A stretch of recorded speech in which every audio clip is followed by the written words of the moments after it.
So that links into sort of my next question, which is about risk and independence. So that's a constant worry for families, right? When they want their loved ones to carry on living independently. So how do you help families balance keeping someone safe while still respecting that freedom and that dignity? Yes, that is a great question, and it's a very tricky one. Sorry. No, it is. It's a fantastic question. Again, we are about promoting independence. We should be risk assessing everything that's major in somebody's life if we're there to help protect them as well. But it's not about being able to take all of the risk away and keep it, it's about, again, it comes back to that whole purpose, the meaning of life. If somebody is diabetic, for example, and, but they're still going to they've had their Snickers bar every day for 40 Yeah, years. yeah, And I finally come in and say, you know what? It's not good for your health. You can't have yeah. that Snickers bar anymore. It's not going to go well. It's not going to go well at all. And so it's about taking that risk and having that balance and speaking with the families and asking them as well. If I took away your Snickers bar and that's what you had every day and that's what you look forward to every day, how is that going to make your life better?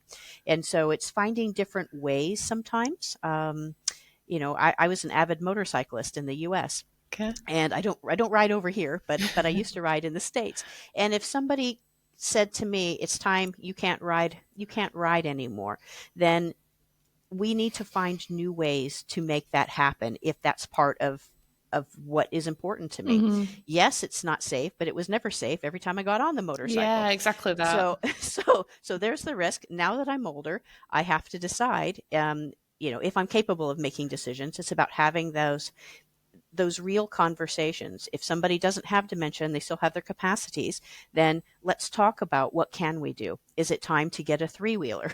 Is it time to get a sidecar? What is it that's going to make somebody's life still purposeful? Or if somebody was a chef, maybe that's a better example. If somebody was a chef and they're used to chopping things, why would we take away the things that are still important to them, to be able to make a meal for themselves? So maybe we need to find something a little bit different. So it's about taking the chopping board to the dining room table instead of them standing, and then making sure it's on a proper board for them, and just sitting there, standing, talking, and letting them do it. We don't have to take away everybody's independence. Yes. So I think it's, again, about managing expectations, and then also looking at what are the real safety issues that we have to deal with. And then, again, instead of taking away people's rights and dignity and purpose, let's find other ways that we can still make it okay for them and safe at the same time. So there's two things there. I think you're spying on me because I'm having a Snickers a day at the moment. Out of all the chocolate bars you could have chosen there, you chose Snickers. I was like, secret cameras.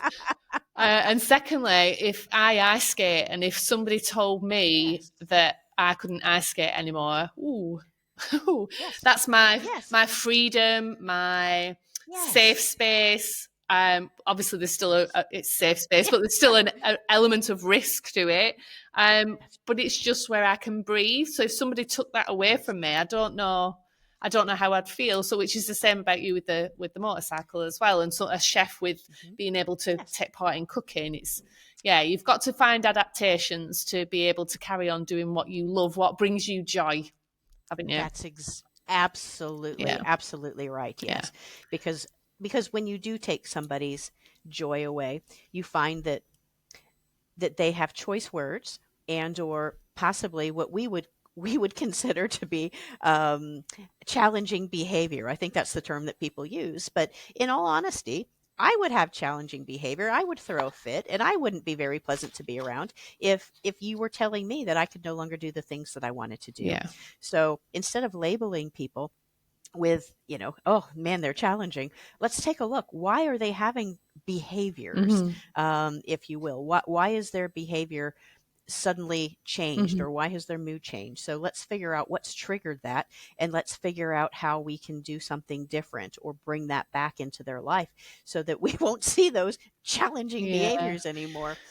And that's something that comes up quite a lot in the episodes and the conversations that I have, is about this, we say in inverted commas, challenging behaviour. Yes. And actually there is always a reason behind it. So I'm hoping that these reoccurring conversations that we're having, weaved in and out of the episodes, about purpose, people having purpose, about people having connection, and about these unmet needs, are really sinking into the listeners, the caregivers and the professionals, that there's simple things that will just make a massive difference to carers supporting those living with dementia, but for those living with dementia as well. So I'm really pleased that you've mentioned the same elements that keep coming up, because it's really important, really important.